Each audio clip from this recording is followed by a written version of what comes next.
ನಮ್ಮ ಮೇಲೆ ಜವಾಬ್ದಾರಿ ಜಾಸ್ತಿ, ಒತ್ತಡವೂ ಜಾಸ್ತಿ. ಆದ್ದರಿಂದ ಅದನ್ನು ಸಮರ್ಥವಾಗಿ ನಾವು ಬೇರೆ ಬೇರೆ ವೃತ್ತಿಯಲ್ಲಿ ಅದನ್ನು ನಿರ್ವಹಣೆ ಮಾಡ್ತಾ ಇದ್ದೇವೆ. ಎಲ್ಲ ಕ್ಷೇತ್ರದಲ್ಲಿಯೂ ಕೂಡ ಬ್ರಾಹ್ಮಣರು ಇದ್ದಾರೆ, ಇಲ್ಲದ ಕ್ಷೇತ್ರ ಅಂತಿಲ್ಲ. ಯಾಕಂತ ಹೇಳಿದ್ರೆ ಆ ಒಂದು ಧೀಶಕ್ತಿಯನ್ನು ನಮಗೆ ದೇವರು ಕೊಟ್ಟಿದ್ದಾರೆ. ಆದ್ದರಿಂದ ಸ್ವಂತ ಒಂದು ಬಲದಿಂದ ಎಲ್ಲ ಕ್ಷೇತ್ರದಲ್ಲೂ ಕೂಡ ನಮ್ಮ ಅಭಿವೃದ್ಧಿಯನ್ನು ಹೊಂದಿದ್ದೇವೆ. ಆದರೆ ಇದೆಲ್ಲವೂ ನಮ್ಮ ಹೆಮ್ಮೆ ಪಡಬೇಕು. ಆದರೆ ಅದು ಮಾತ್ರ ಅಲ್ಲ, ಅದರೊಟ್ಟಿಗೆ ನಮ್ಮ ಮೂಲ ಚಿಂತನೆ ಏನು ಅಂತ ಹೇಳಿದ್ರೆ, ಬ್ರಾಹ್ಮಣ ಅಂತ ಹೇಳಿದ್ರೆ ಬ್ರಹ್ಮ ಅಣತೀತಿ ಬ್ರಾಹ್ಮಣ. ಯಾರನ್ನ ಬ್ರಾಹ್ಮಣ ಅಂತ ಕರೀತಾರೆ ಅಂತ ಹೇಳಿದ್ರೆ, ದೇವರೆಡೆಗೆ ದೇವರ ದಾರಿಯಲ್ಲಿ ಯಾರು ಸಾಕ್ತಾ ಇರ್ತಾರೆ ಅವರನ್ನು ಬ್ರಾಹ್ಮಣ ಅಂತ ಕರೆಯುವಂಥದ್ದು.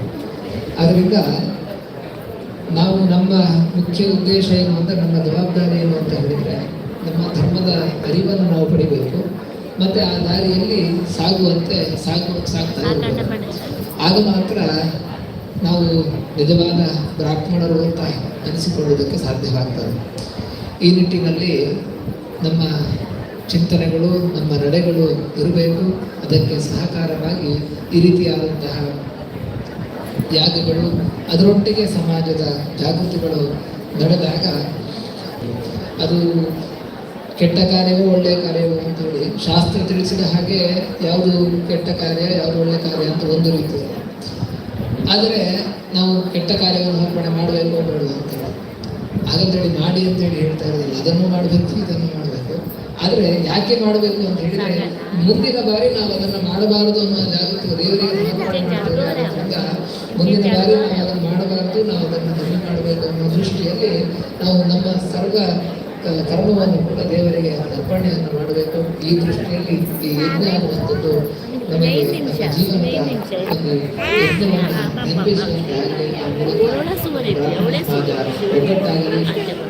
ನಮ್ಮಲ್ಲಿ ಆಚಾರ ವಿಚಾರಗಳು ಬೇರೆ ಬೇರೆ ಆಗಿರ್ಬೋದು, ಆದರೆ ನಮ್ಮನ್ನು ಒಟ್ಟುಗೂಡಿಸಿಕೊಂಡು ಒಂದು ಗಾಯತ್ರಿ ಗಾಯತ್ರಿಯ ಸನ್ನಿಧಾನದಲ್ಲಿ, ಆ ಸೂರ್ಯನಾರಾಯಣ ಸನ್ನಿಧಾನದಲ್ಲಿ ನಾವೆಲ್ಲ ಒಟ್ಟು ಸೇರಿದ್ದೇವೆ. ಆ ಮೂಲಕ ನಮ್ಮ ಒಗ್ಗಟ್ಟು ಅದು ಕೇವಲ ಈ ಒಂದು ಸಭೆಗೆ ಮಾತ್ರ ಅಲ್ಲ, ಇನ್ನೊಂದು ಕಾರ್ಯಕ್ರಮಕ್ಕೆ ಮಾತ್ರ ಅಲ್ಲ, ಅದು ಪರಿಪೂರ್ಣವಾಗಿ ನಮ್ಮ ಇಡೀ ಸಮಾಜವಾಗಿ ಎಲ್ಲ ರೀತಿಯಲ್ಲೂ ಕೂಡ ಒಗ್ಗಟ್ಟಿನಲ್ಲಿರಬೇಕು. ನಾವು ಯಾವಾಗಲೂ ಹಾಗೆ ಅಲ್ಲಿ ಎರಡು ಉಂಟು, ನಾವು ಸೇರಿದ ಕಾರ್ಯಕ್ರಮಕ್ಕೆ ಮಾತ್ರ ಅಂತ ಬೇರೆದಕ್ಕೆ ಸೇರಿದ್ದೇವೆ. ಅದರಿಂದ ಆ ರೀತಿ ಆಗಬಾರದು. ನಾವು ಎಲ್ಲ ರೀತಿಯಲ್ಲಿಯೂ ಕೂಡ ನಮ್ಮ ಚಿಂತನೆಗಳ ವ್ಯತ್ಯಾಸವನ್ನು ಕೂಡ ಸಮಾಜಕ್ಕೋಸ್ಕರ ನಾವೆಲ್ಲರೂ ಕೂಡ ಒಗ್ಗಟ್ಟಾಗಿರಬೇಕು. ಅದು ನಮ್ಮ ಸಮಾಜದ ಬಲವರ್ಧನೆಗೆ ಕಾರಣವಾಗ್ತದೆ. ಬೇರೆ ರೀತಿಯಲ್ಲಿ ನಮ್ಮ ಮೇಲೆ ಎಷ್ಟು ಆರೋಪಗಳು ಬಂದರೂ, ನಮ್ಮ ಬಗ್ಗೆ ಕಮೆಂಟ್ಗಳು ಮಾಡಿದರೂ ಕೂಡ ಅದನ್ನು ನಾವು ನಿರ್ವಹಣೆ ಮಾಡೋದಕ್ಕೆ ಸಮರ್ಥವಾಗಿ ಎದುರಿಸುವುದಕ್ಕೆ ಸಾಧ್ಯವಾಗ್ತದೆ. ಈ ನಿಟ್ಟಿನಲ್ಲಿ ನಾವು ಒಳ್ಳೆ ಜಾಗೃತರಾಗಿ ಒಂದು ನಮ್ಮ ದಾರಿಯಲ್ಲಿ ನಾವು ಸಾಗೋಣ. ಆ ಮೂಲಕ ದೇವರ ಅನುಗ್ರಹವನ್ನು ಸಂಪಾದನೆ ಮಾಡೋಣ. ನಮ್ಮ ಜವಾಬ್ದಾರಿಯನ್ನು ನಾವು ನಿರ್ವಹಿಸಿದ್ದೇವೆ ಅಂತ ಹೇಳಿ ಒಂದು ಕೃತಜ್ಞರಾಗಿ ಇರುವುದಕ್ಕೆ ಕಾರಣವಾಗ್ತದೆ.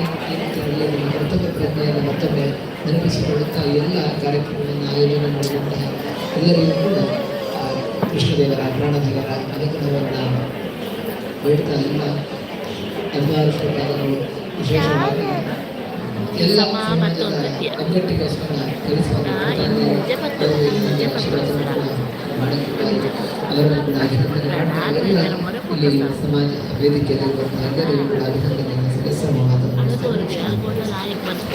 ನಿಮ್ಮ ಆಶೀರ್ವಾದದ ನುಡಿಯು ನಮ್ಮೆಲ್ಲರ ಮೇಲೆ ಪುಣ್ಯ ನೀರಿನ ಸಿಂಪಡಿಸಿದಂತಹ ಅನುಭವ ಆಗಿದೆ. ನಿಮಗೆ ನಮ್ಮ ಭಕ್ತಿಪೂರ್ವಕವಾದ ನಮಸ್ಕಾರಗಳನ್ನು ಸಮರ್ಪಿಸುತ್ತಾ ಇದೀಗ ಈ ಒಂದು ವೇದಿಕೆಯಿಂದ ಪರಮ ಪೂಜ್ಯರಾದಂತಹ ಶ್ರೀ ಶ್ರೀ ವೀರೇಂದ್ರ ಶ್ರೀಪಾದರು ಇರುತ್ತಿದ್ದಾರೆ. ನಿಮ್ಮ ಪಾದ ಸ್ಪರ್ಶದಿಂದ ನಾವೆಲ್ಲರೂ ಪುನೀತರಾಗಿದ್ದೇವೆ. ನಿಮಗೆ ಧನ್ಯೋಸ್ಮಿಗಳನ್ನು ತಿಳಿಸ್ತಾ ಇದ್ದೇವೆ. ವೇದಿಕೆಯ ಕಾರ್ಯಕ್ರಮವನ್ನು ಮುಂದುವರಿಸುತ್ತಾ ಅಖಿಲ ಕರ್ನಾಟಕ ಬ್ರಾಹ್ಮಣ ಮಹಾಸಭದ 50ನೇ ವರ್ಷದ ಸಂಭ್ರಮಾಚರಣೆಯ ಬ್ಯಾನರ್ ಅನ್ನ ಇದೀಗ ಈ ಬಿಡುಗಡೆಗೊಳಿಸುವಂತಹ ಒಂದು ಸಮಯ. ಈ ಒಂದು ಕಾರ್ಯಕ್ರಮವನ್ನು ನೆರವೇರಿಸಿಕೊಡ್ಬೇಕಾಗಿ ನಮ್ಮ ಗುರುಗಳಾಗಿ ಬಂದಂತಹ ಹಲವಾರು ಮಠದ ಪರಮ ಪೂಜ್ಯರಾದಂತಹ ಶ್ರೀ ಶ್ರೀ ಈಶಪ್ರಿಯ ತೀರ್ಥ ಸ್ವಾಮೀಜಿಯವರಲ್ಲಿ ವಿನಂತಿಯನ್ನ ಮಾಡಿಕೊಳ್ತಾ ಇದ್ದೇವೆ. ಅಖಿಲ ಅಖಿಲ ಕರ್ನಾಟಕ ಬ್ರಾಹ್ಮಣ ಮಹಾಸಭಾ ಸುವರ್ಣ ಮಹೋತ್ಸವವನ್ನು ಆಚರಿಸ್ತಾ ಇದೆ. ಈ ಒಂದು 50ನೇ ವರ್ಷದ ಸಂಭ್ರಮಾಚರಣೆಯ ಬ್ಯಾನರ್ ಅನ್ನ ಇದೀಗ ಪೂಜ್ಯ ಗುರುಗಳು ಬಿಡುಗಡೆಯನ್ನಗೊಳಿಸಿದ್ದಾರೆ. ಈ ಕಾರ್ಯಕ್ರಮ ಯಶಸ್ವಿಯಾಗಲಿ ಎಂಬಂತ ಶುಭ ಹಾರೈಕೆಯೊಂದಿಗೆ ಕಾರ್ಯಕ್ರಮವನ್ನು ಮುಂದುವರಿಸ್ತಾ ನಮ್ಮೊಂದಿಗಿರುವಂತಹ ಇನ್ನೋರ್ವ ಅತಿಥಿಗಳು ಉಡುಪಿ ನಗರಸಭೆಯ ಉಪಾಧ್ಯಕ್ಷರಾಗಿರುವಂತಹ ಶ್ರೀಮತಿ ರಜನಿ ಹೆಬ್ಬಾರ್ ಅವರು ತುರ್ತು ಕಾರ್ಯದ ನಿಮಿತ್ತ ಅವರು ಕೂಡ ಇದೀಗ ಈ ಒಂದು ವೇದಿಕೆಯಿಂದ ಬೀಳ್ಕೊಡ್ತಾ ಇದ್ದಾರೆ. ನಮ್ಮ ಗೌರವಪೂರ್ವಕವಾದ ಗೌರವವನ್ನು ತಾವು ಸ್ವೀಕರಿಸಬೇಕು. ಅದೇ ರೀತಿಯಾಗಿ ನಿಮ್ಮ ಉಪಸ್ಥಿತಿ ನಮಗೆ ಗೌರವವನ್ನು ತಂದಿದೆ.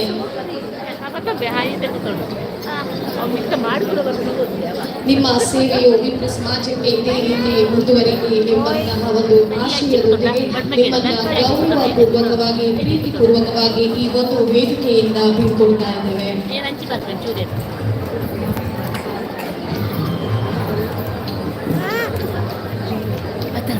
ಪೂಜ್ಯ ಗುರುಗಳು ಪರಮ ಪೂಜ್ಯರಾದಂತಹ ಅದರ್ಮರು ಶ್ರೀ ಶ್ರೀ ಈಶ್ವರಿಯ ತೀರ್ಥ ಸ್ವಾಮೀಜಿಗಳು ನಮ್ಮನ್ನು ಉದ್ದೇಶಿಸಿ ಆಶೀರ್ವಚನವನ್ನ ಗೈಯಬೇಕಾಗಿ ತಮ್ಮಲ್ಲಿ ಭಕ್ತಿಪೂರ್ವಕವಾಗಿ ಕೇಳಿಕೊಳ್ತಾ ಇದ್ದೇವೆ.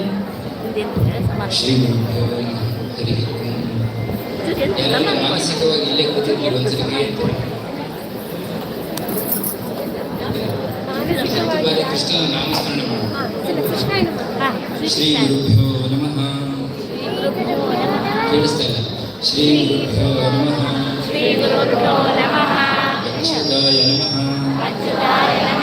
ಅನಂತಾಯ ನಮಃ.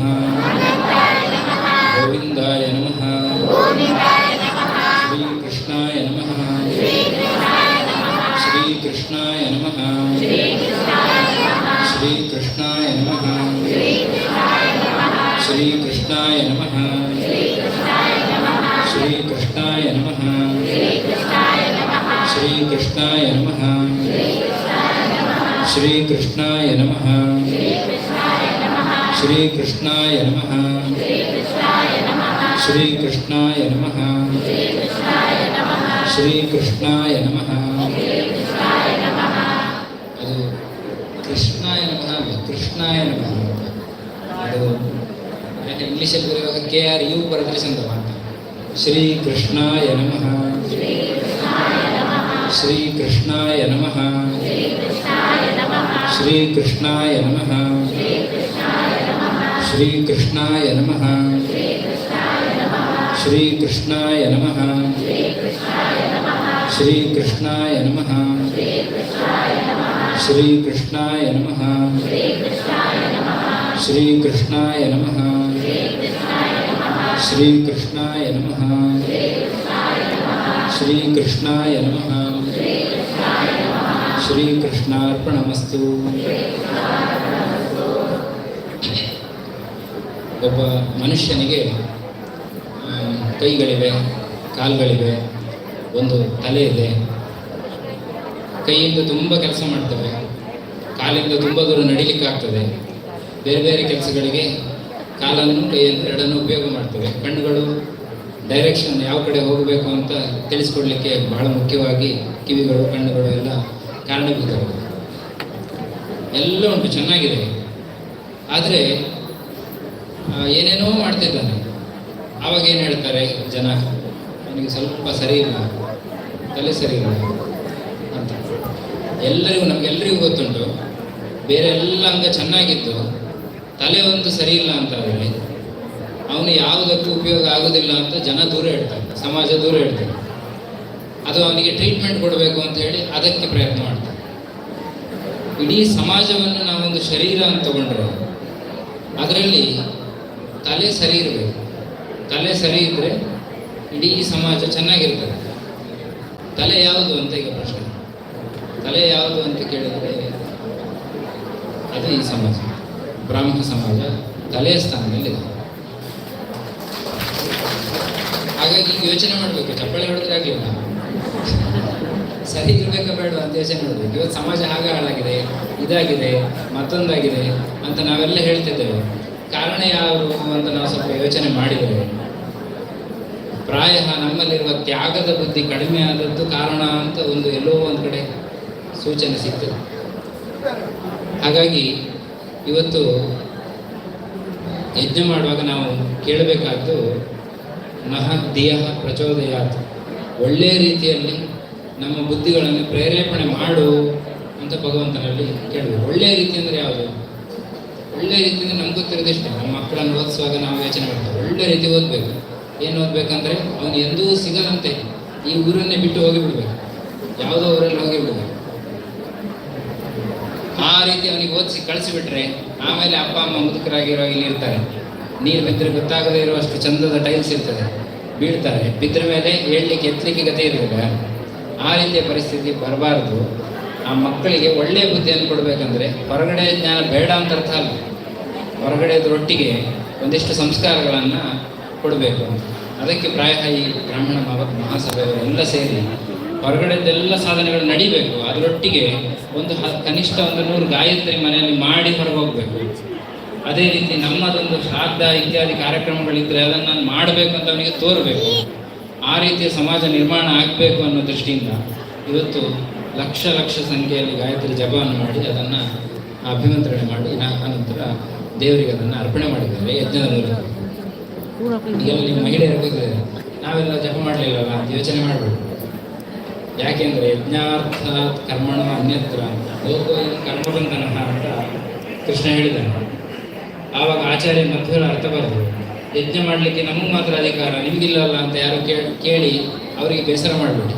ಅಲ್ಲಿ ಅರ್ಥ ಇದೆ. ಅರ್ಥ ಏನು ಬರ್ತಾರೆ ಅಂದರೆ ಯಜ್ಞ ವಿಷ್ಣು ಅಂತ, ವಿಷ್ಣು ಪರವಾಗಿ ಮಾಡುವ ಕರ್ಮಗಳು ನಿಮ್ಮದೆಲ್ಲವೂ ಯಜ್ಞ ಆಗ್ತದೆ. ಹಾಗಾಗಿ ಯಾರು ಯಜ್ಞ ಮಾಡಲಿಲ್ಲ ಅಂತ ತಲೆಬಿಸಿ ಮಾಡೋದು ಬೇಡ. ಯಾರಿಗೆ ಯಜ್ಞ ಮಾಡಲಿಕ್ಕೆ ಆಗಲಿಲ್ಲ ಅವರು ಮನಸ್ಸಿನಲ್ಲಿ ನಾವು ಏನು ಕೆಲಸ ಮಾಡ್ತಿದ್ದೇವೆ ಅದು ಕೊನೆಯಲ್ಲಿ ಫಲ ಎಂಥದ್ದು ಕೊಡ್ತದೆ ಅಂತ ಯೋಚನೆ ಮಾಡಿ ಕೆಲಸ ಮಾಡಿದರೆ ಒಳ್ಳೆ ಫಲ ಕೊಡಬೇಕು. ಒಳ್ಳೆ ಫಲ ಅಂದರೆ ಯಾವುದು? ಭಗವಜ್ಞಾನವನ್ನು ನಮಗೆ ತಂದು ಕೊಡಬೇಕು. ಅಂತಹ ಫಲವನ್ನು ಅದು ಕೊಡುವುದಾದರೆ ಅಂತಹ ಕೆಲಸ ಒಳ್ಳೆಯದು. ಹಾಗಾಗಿ ಯಾರಿಗೊಬ್ಬರಿಗೆ ಸಹಾಯ ಮಾಡುವಾಗ ನನ್ನ ಹೆಸರು ಬರಬೇಕು ಅಂತ ಸಹಾಯ ಮಾಡಿದರೆ ಅದಕ್ಕೆ ಬರುವ ಫಲ ಬೇರೆ. ಹೆಸರು ಬರ್ಬೋದು ಅಷ್ಟೇ. ಲೋಕದಲ್ಲಿ ಎಲ್ಲರೂ ಹೆಸರು ಹೇಳ್ತಾರೆ, ಅವರು ಅಷ್ಟು ಸಹಾಯ ಮಾಡಿದ್ರು ಅಂತ. ನೀವು ಸಹಾಯ ಮಾಡೋದು ನಿಲ್ಲಿಸಿದ ಮೇಲೆ ನಿಮ್ಮನ್ನು ಕೇಳುವವರು ಇರೋದು. ನೀವು ಸಹಾಯ ಮಾಡ್ತಾನೆ ಇರಬೇಕು. ಹಾಗಾಗಿ ಇವತ್ತು 1 ರೂಪಾಯಿ ಖರ್ಚು ಮಾಡಿದ್ರು, ನಾಳೆ 2 ರೂಪಾಯಿ ಖರ್ಚು ಮಾಡಬೇಕು. ಯಾಕಂದರೆ ಇಲ್ದಿದ್ರೆ ಅವನ ಹೆಸರು ಹೇಳ್ಬೋದು. ಅವನ ಹೆಸರು ಹೇಳ್ಬೇಕಾದ್ರೆ ಮತ್ತೆ 3 ರೂಪಾಯಿ ಖರ್ಚು ಮಾಡಬೇಕು. ಹೀಗೆ ಅದರ ಹಿಂದೆ ಬಿದ್ದರೆ ನಿಮ್ಮ ಜೀವನ ಇಡೀ ಹೋಗ್ತದೆ ಅಷ್ಟೇ ಹೊರತು ವಿಷ್ಣುವಿನ ನೆನಪೇನು ಬರೋದಿಲ್ಲ. ಹಾಗಾದರೆ ದೇವರು ಗುರುತಿಸ್ಬೇಕು. ಹಾಗಾಗಿ ಸಹಾಯ ಮಾಡುವಾಗ ಅಲ್ಲಿ ಭಗವಂತನ ವಿಶೇಷ ಸನ್ನಿಧಾನ ಇದೆ ಅಂತ ಯೋಚನೆ ಮಾಡಿ ಅವನಿಗೆ ತೃಪ್ತಿ ಆಗಲಿ ಅಂತೇಳಿ ಈ ಮನುಷ್ಯನಿಗೆ ಕೊಟ್ಟರೆ ಆವಾಗ ಅದು ಸಾರ್ಥಕ ಅಂತ ಆಗ್ತದೆ. ಹಾಗಾಗಿ ಇಂತಹ ಚಿಂತನೆಗಳು ನಮ್ಮಲ್ಲಿ ಮೂಡಬೇಕು. ಅದಕ್ಕೋಸ್ಕರ ನಾವು ಪ್ರತಿ ಸಮಯದಲ್ಲಿ ಪ್ರತಿಯೊಂದು ಸಂದರ್ಭದಲ್ಲಿ ಸೇರಬೇಕು. ಸೇರಿ ಚಿಂತನೆಗಾಗಿ ಸೇರಬೇಕು. ಊಟಕ್ಕಾಗಿ ಸೇರೋದು ಬೇರೆ, ಚಿಂತನೆಗಾಗಿ ಸೇರಿದರೆ ಮಾತ್ರವೇ ನಮ್ಮ ಸಮಾಜ ತುಂಬ ಮೇಲೆ ಹೋಗಲಿಕ್ಕೆ ಸಾಧ್ಯ. ಆ ರೀತಿಯ ಒಂದು ಪರಿಸರ ನಿರ್ಮಾಣ ಆಗಲಿ ಅಂತ ಈ ಸಂದರ್ಭದಲ್ಲಿ ಹಾರೈಸ್ತಾರೆ. ನಮ್ಮ ಪುರೋಹಿತ ವರ್ಗದವರ ಪಾತ್ರ ಬಹಳ ದೊಡ್ಡದಿದೆ. ನಿಜವಾಗಿ ಅವರ ಕೈಯಲ್ಲಿ ಸಮಾಜ ಇರೋದು. ಯಾಕೆ ಅಂದರೆ ಅವರು ಎಲ್ಲಿ ಹೋಗ್ತಾರೋ ಇದನ್ನು ನಾವೆಲ್ಲ ಪುರೋಹಿತರು ಮಾಡ್ಬೋದು, ನನಗೆ ಗೊತ್ತಿಲ್ಲ.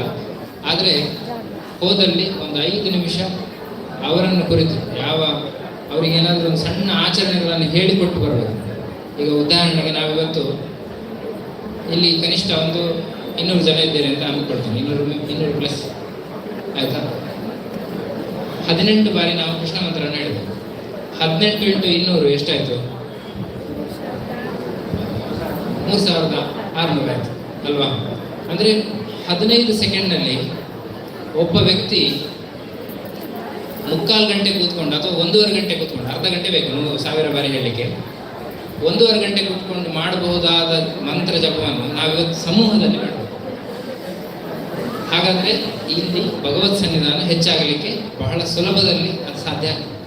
ಎಲ್ಲರೂ ಭಕ್ತಿಯಿಂದ ಕರೆಯುವಾಗ ಭಗವಂತನ ಸನ್ನಿಧಾನ ಹೆಚ್ಚು ಅಲ್ಲಿ ಬರಲಿಕ್ಕೆ ಸಾಧ್ಯ. ಹಾಗಾಗಿ ಸಮೂಹ ಪ್ರಾರ್ಥನೆ ಎಂಬುದು ತುಂಬ ಮಹತ್ವವಾದದ್ದು. ಹಾಗಾಗಿ ನಮ್ಮ ಪುರೋಹಿತರಾಗಿ ಅಥವಾ ನೀವು ಇವತ್ತು ತಗೊಂಡದ್ದೇ ಉಪದೇಶ, ಈ ಮಂತ್ರ ಯಾವತ್ತು ಸಿಗ್ತಾವೋ ಅದೇ ಮಂಗಳಕರವಾದ ದಿನ.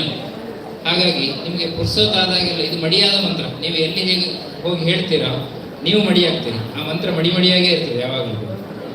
ಹಾಗಾಗಿ ಸಾಧ್ಯ ಸಮಯ ಇದ್ದಷ್ಟು ಸಾಧ್ಯವಾದಲ್ಲಿ ಎಲ್ಲಿ ಕೂರ್ಲಿಕ್ಕಾಗ್ತದೋ ಅಥವಾ ನಿಮಗೆ ಅವಕಾಶ ಆಗ್ತದೋ ಕೃಷ್ಣ ಮಂತ್ರವನ್ನು ಹೇಳಿ. ಕೃಷ್ಣ ಮಂತ್ರವನ್ನು ಹೇಳುವಾಗ ಕೃಷ್ಣನ ಕಥೆಗಳು ಏನು ನೆನಪಾದರೆ ಅವನ ಗುಣವನ್ನು ಚಿಂತನೆ ಮಾಡಿ. ಭಗವಂತ ನಮ್ಮನ್ನು ರಕ್ಷಣೆ ಮಾಡುವನಿದ್ದಾನೆ ಅನ್ನೋ ನಂಬಿಕೆ ಇಟ್ಟು ಕೃಷ್ಣ ಮಂತ್ರವನ್ನು ಮಾಡಿ.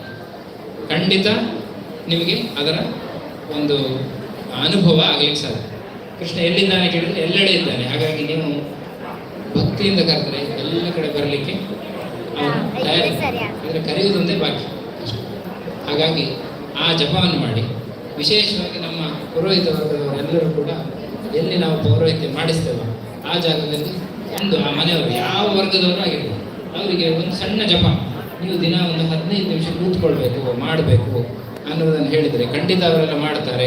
ಸಮಾಜ ಖಂಡಿತ ಬದಲಾಗಲಿಕ್ಕೆ ಸಾಧ್ಯ.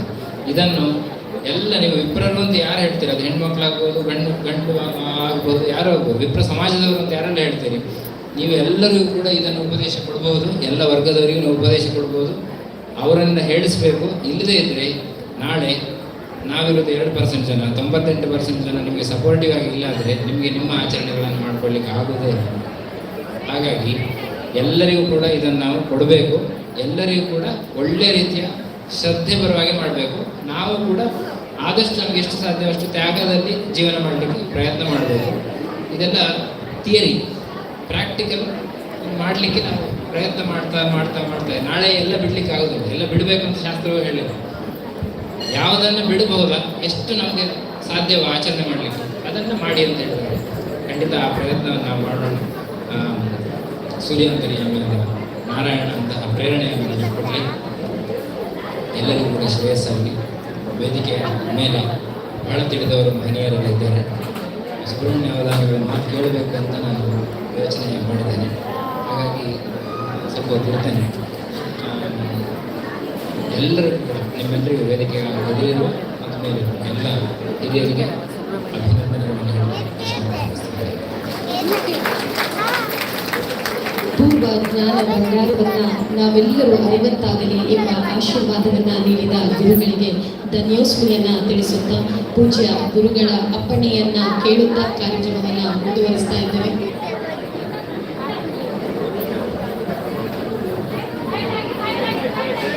ನಮ್ಮೊಂದಿಗೆ ಇರುವಂತಹ ನಮ್ಮವರೇ ಆಗಿರುವಂತಹ ಕೊಡುಗೈದಾರಿಗಳು ಎಂಬುದಾಗಿ ನಮ್ಮ ವಿಪ್ರ ಸಮಾಜದಲ್ಲಿ ಮಾತ್ರವಲ್ಲದೆ ಸಮಾಜದಲ್ಲಿ ಗುರುತಿಸಿಕೊಂಡಿರುವಂತಹ ಒಂದು ಮಾತಿದೆ. ಜೀವನ ಎನ್ನುವುದು ಸೋಲು ಗೆಲುವಿನ ಆಟ. ಗೆದ್ದವನಿಗೆ ಸೋಲಬಾರದೆಂಬ ಭಯ ಇದ್ದರೆ ಸೋತವನಿಗೆ ಗೆಲ್ಲಲೇಬೇಕೆಂಬ ಛಲವಿರುತ್ತದೆ ಎಂಬ ಮಾತಿನಂತೆ ಸೋಲು ಗೆಲುವಿನ ಜೀವನದಲ್ಲಿ ಎದ್ದು ಗೆದ್ದವರು ನಮ್ಮವರೇ ಆಗಿರುವಂತಹ ಶ್ರೀ ಕೃಷ್ಣಮೂರ್ತಿ ಮಂಜು ನಿಮ್ಮ ಪ್ರೀತಿಯ ಮಾತುಗಳಿಗಾಗಿ ಈ ವೇದಿಕೆ.